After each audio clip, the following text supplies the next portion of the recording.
Hello and welcome to the podcast. I'm your host Dr. Harshita, and today we are discussing a topic that affects significant number of people worldwide: subfertility. Studies suggest that subfertility affects approximately 10 to 15% of couples, meaning 1 in 7 couples deals with this issue. To shed light on this complex issue and share some valuable insight, today we are honored to have with us an expert, Dr. Preeti Bhandari, who has 15 years of experience in subfertility, obstetrics, and gynecology. Dr. Preeti's expertise have helped numerous couples and individuals to navigate their fertility journey with resilience and hope.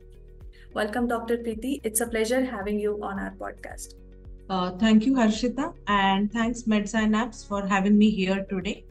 And I feel privileged to come on your platform and to enlighten patients about issues related to infertility. And that's why when I discussed with Harshita, I thought like we should start with the basic questions or the basic topics that everyone would want to know in their fertility journey. And just few words about my career and myself.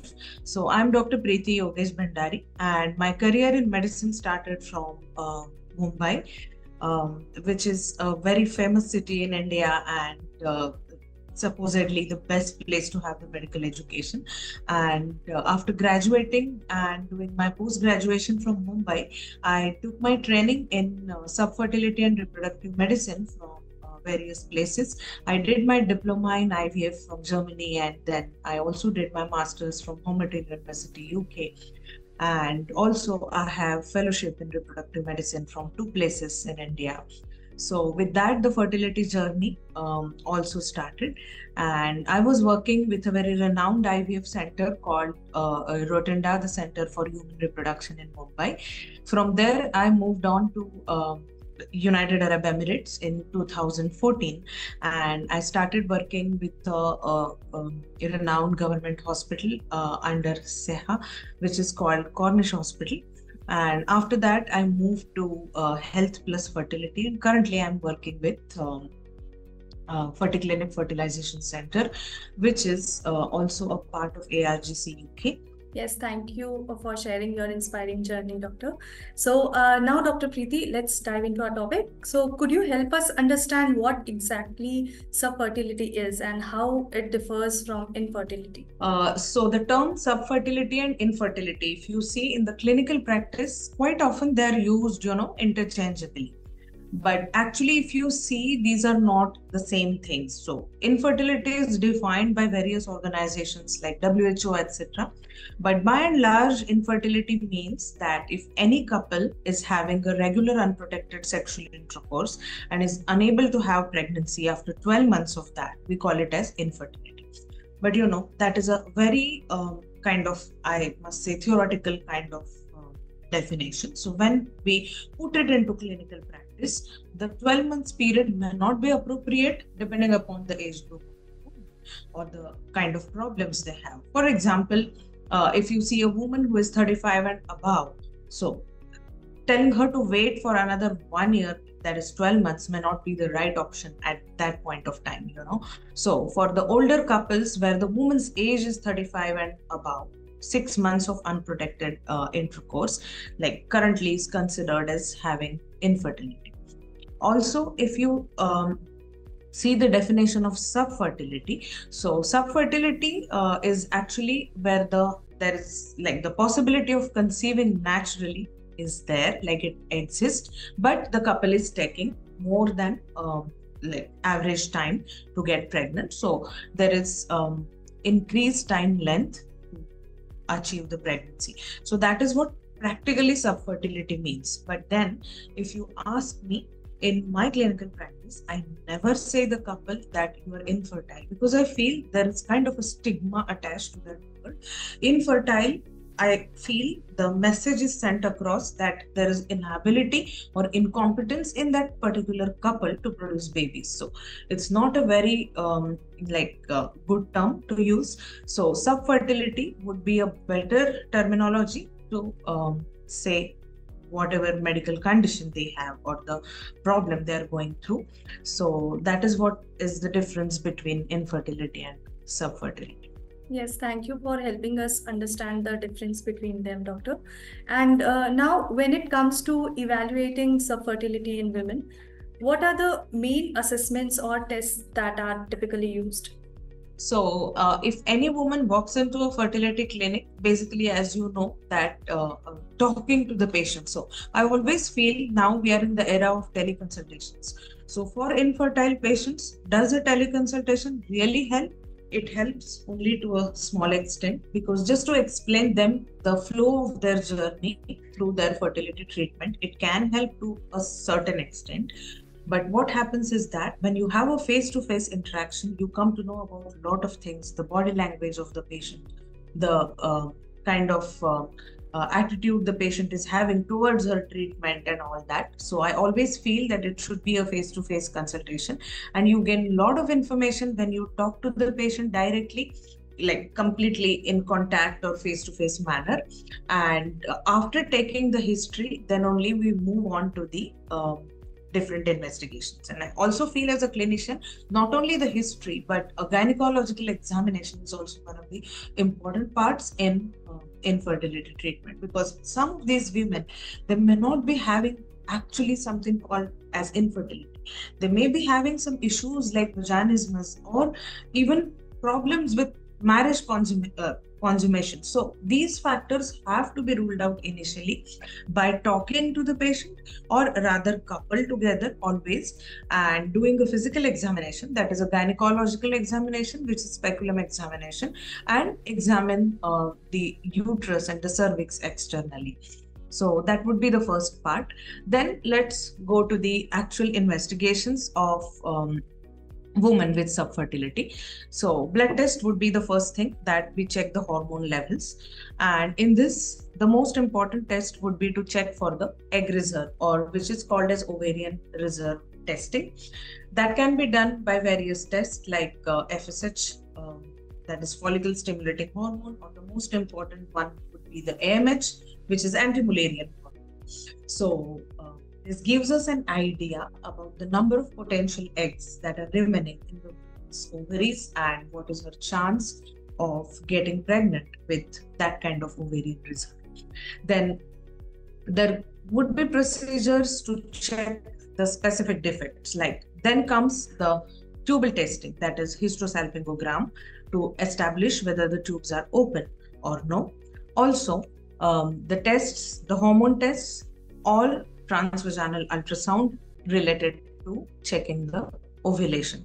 So transvaginal ultrasound again can be done during any part of the menstrual cycle, that is to look for the uterus, the ovaries, and on the transvaginal ultrasound we can also check for the antral follicle count, that is we can actually count the number of eggs that are present in the ovary.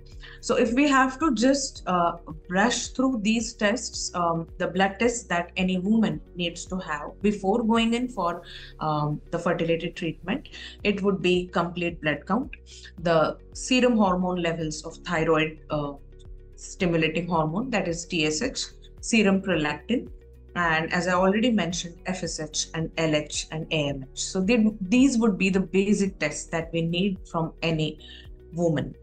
Then let's come to the hysterosalpingogram or the HSG. So it's nothing but a tube test. And to tell the patients in a very simple way, we always explain that it is a special dye test where a medicine is injected inside the uterus and the X-ray is taken to establish that the fallopian tubes are open. And for some reason, if the fallopian tubes are blocked, then obviously the woman needs to think about the artificial reproductive technologies like IVF. So that is about the HSG. And also there are certain operative procedures which are called as minimally invasive surgeries like hysteroscopy or laparoscopy, which can also help in the diagnosis of certain cases which lead to infertility, especially if we are suspecting something like endometriosis. Then laparoscopy would be helping for the diagnosis of that, and the advantage is that it is minimally invasive and we can do the treatment during the same sitting if the endometriotic deposits or the endometriotic cysts are found in the ovary. So laparoscopy in simple words is also called as keyhole surgery to understand it better. Yes, doctor. And care must be taken, and one must have prompt access to these investigations also. Yes. So now so many fertility clinics coming up. Most of these tests and investigations are available at the same place. So it's like a one-stop clinic. So patients really do not have to go around like hunting for the places where they can do certain tests. So the blood test, the HSG, the hysteroscopy, laparoscopy, everything can be done under the same roof. And doctor, how do irregularities in menstrual cycle impact the assessment of subfertility? Yeah, so if you see, most of the women who get periods regularly, their cycle length is around 28 days, or rather, if we have to give the range, we can make it like something from 21 to 35 days. But then, as all of us know, that if we have to actually calculate when we are ovulating, for example, if someone has a 28-day cycle and we need to check when that woman is ovulating, you have to minus 14 from your cycle length. So you would be ovulating on the 14th day of your period. Suppose if you have a 35-day cycle, you need to minus 14 days from that. So that means maybe you are ovulating on the 21st day, right? Because your cycle length itself is long. So why it is important to know the cycle length? Because you can predict the time of ovulation, and accordingly the couple can have a regular intercourse surrounding the time of ovulation. So what happens is that if the woman has completely irregular cycles, or sometimes she gets her periods once in 2 months, once in 3 months, that itself suggests that her cycles may be ovulatory, and because the ovulation is not happening in her, then she won't be able to get pregnant. It is as simple as that. And that's why it's so important to establish that the woman has a consistent length or a regular period. And also, doctor, what are the methods used to assess tubal patency in women with subfertility? Yeah, so the methods that can be used to assess tubal patency, as I told you initially, the first would be HST, which is hysterosalpingogram. So that is the test where I explained that we use the special dye, or for the patients, we tell them we use the medicine to inject inside the uterus, and the X-ray is taken. So that is the commonest test that we use. The other tests that can be used to check for the tubal patency, sometimes we do something called as saline infusion sonogram, where instead of putting the medicine or the radio opaque dye, we instill a sterile normal saline inside the uterus, and then we check on the ultrasound, the transvaginal ultrasound, that the saline has come inside the pelvic cavity. So this kind of tube test is called as sonosalpingogram. So that is the other method of doing it. In some clinics, they do it with using a bubble-like substance or medicine, where you can actually, it's like a air mixed thing. So you can check it better on the ultrasound when you infuse it inside the uterus. So these are various methods, and also laparoscopy, yes. But then laparoscopy becomes a surgical procedure because patient needs to be under general anesthesia. And though it is a minimally invasive surgery, the other risks related to anesthesia and surgical procedure would also be there. But then, yes. So in laparoscopy, actually, you see the tubes with your eyes. So you can see even the external features of the tubes and check whether they are really healthy or not. Okay. So in laparoscopy also, we can do the tubal patency test by installation of colored liquid, commonly used as methylene blue, which we put through the uterus, and after we instill the dye in the uterus, if it is coming out through the tubes, we would be able to see it during laparoscopy. And now, Dr. Preeti, moving ahead, for women dealing with polycystic ovary syndrome, what treatment options are available to help restore ovulation? Yeah, so polycystic ovarian syndrome, which is commonly called as PCOS or PCOS, it is a very enigmatic kind of a disease, I must say, because we really do not know what is the actual problem happening there. But yes, the hormonal imbalance is there, and these women have anovulatory cycles, means the ovulation is not happening in them. And the main cause for the hormonal imbalance is said to be insulin resistance. And that's why we use various pharmacological methods like the medicines to induce ovulation in these women. So the different medications that are used or which are available currently in the market is clomiphene citrate. We can use letrozole tablets. Also, ovulation induction can be done with the help of injections of hormones, which is gonadotropins. And there are certain medications which is called as insulin sensitizing agents like metformin. So metformin is actually an anti-diabetic medication, but it is called as a glucostatic. That means a woman who is not diabetic, obviously it's not going to induce a dangerous hypoglycemia in that woman. That's why it's called as glucostatic. But basically it is an insulin sensitizer, and that also helps to induce ovulation if it is combined with lifestyle modifications or the regular ovulation induction medications like clomiphene and letrozole. So let us talk about lifestyle modifications in PCOS first, because most of the women feel that coming to a fertility specialist and just taking the ovulation induction medication or thinking of going for any fertility treatment as early as possible is going to get pregnant. But the problem doesn't end there, because these polycystic ovarian syndrome, the PCOS women, if you see them, most of them, they fall into the category of obese PCOS. So if you see 80% of them, 80-85% are obese PCOS. The rest, around 15 to 20%, they are lean PCOS, means they are thin women, but they have PCOS.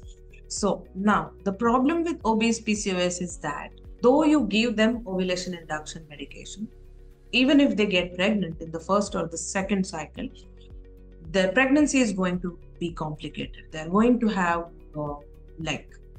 severe medical disorders of pregnancy like gestational diabetes, pregnancy-induced hypertension. So all these factors are to be kept in mind.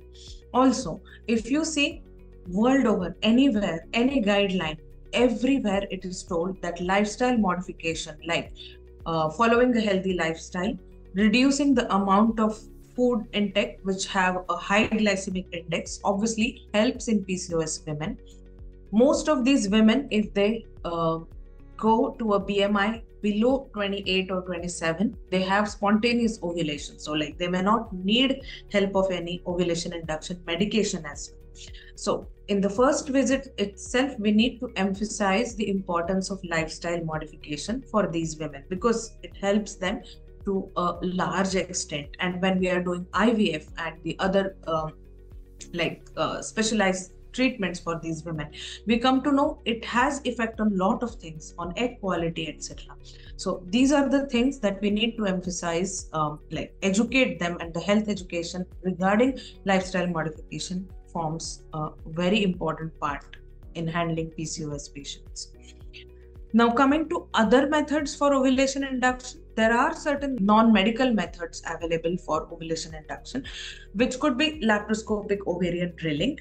But if you see that is not the first choice right now, then the other supplementary medications which can be used in PCOS patients to improve the egg quality or to correct the hormone imbalance could be inositol or vitamin D. So vitamin D definitely has a strong evidence to suggest that it improves the egg quality, but inositol currently is not having any evidence-based use, especially to use it in PCOS patients.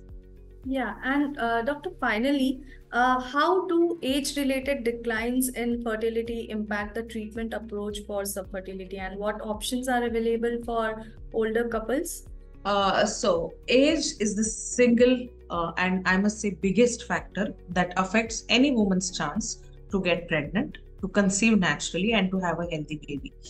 Because by around age of 30, the woman woman's fertility starts to decline. So if you have to plot it against a graph for the age and the woman's fertility, you can see after the age of 32 the graph declines sharply down. That itself suggests that the decline is like very sharp. So by the mid 30s the decline is going to speed up. So this is what is seen in the fertility practice. And not only the fertility issue, but as we discussed in PCOS, in these women as also as the age advances, the risk of pregnancy complications is going to increase along with the age. So earlier the better. If the couple comes to me and asks me like, our age is only 32, can we wait for 2 more years to try naturally? So obviously you tried naturally for 2 or 3 years, isn't it? And then you came to a fertility clinic. So giving them 2 years time, yes. So naturally any wonder can happen, not that their chance is zero. If they have everything normal, like her tubes are open, she's ovulating regularly, if husband's semen analysis is normal, definitely they can conceive naturally, but they lose the advantage of their egg quality, because egg quality is going to get affected really after the age of 32, 33. And not only we are worried about medical complications and egg quality, but also the thing that needs to be kept in mind is that the genetic errors in the baby increase, like the chances of Down syndrome or having a Mongolian baby increase after the age of 35. So even 32, 33 is the age where they should consider. I'm not saying that IVF is the best option. See, because working in a fertility clinic, I always have that thing in mind that it's not like a cookie cutter approach that every patient walking into the clinic has to be told to go for an IVF cycle. So you need to have an individualized approach to every patient and see what works best for them. What is her age? What are the other comorbidities or the other factors which are contributing to her subfertility, like whether there is endometriosis, whether there is PCOS, or whether she's overweight. And you need to discuss all that, whether there is any contributing male factor. Is there a tubal factor? If her tubes are blocked, then straight away you need to explain them that they need to go for IVF. They cannot waste their time and money on other procedures, obviously. So this way you need to have an individualized approach, what they actually need, and then you need to formulate the treatment for them. So for example, a woman who is coming at the age of 32, 33 needs to be educated that yes, she has time in hand. If everything is normal, or rather if it is unexplained infertility, but if she has to take the advantage of her own egg quality and get pregnant within that time where her natural fertility is good, then that's the time even to think about IVF or IUI if she has already tried naturally. Thank you, Dr. Preeti, for addressing all the questions, and thank you so much for your invaluable insights. It's been a pleasure having you on the podcast today and learning from your expertise in the subfertility area. Thank you so much. Thanks, Harshita, and many thanks to MedSynapse for having me here. And looking forward to have many more discussions and enlightening patients and my colleagues on the topic of infertility. Yes, Dr. Preeti will definitely have more such sessions. And to our audience, thank you for tuning in. And if you are an healthcare professional and have any questions or would like to explore more topics in the world of medicine, don't forget to connect with us on our MedSynapse platform. MedSynapse platform is not just a resource, it's a dynamic space where you can connect with your medical peers, participate in meaningful discussions, and contribute to the ongoing evolution of healthcare. Until next time, take care, stay healthy. Goodbye.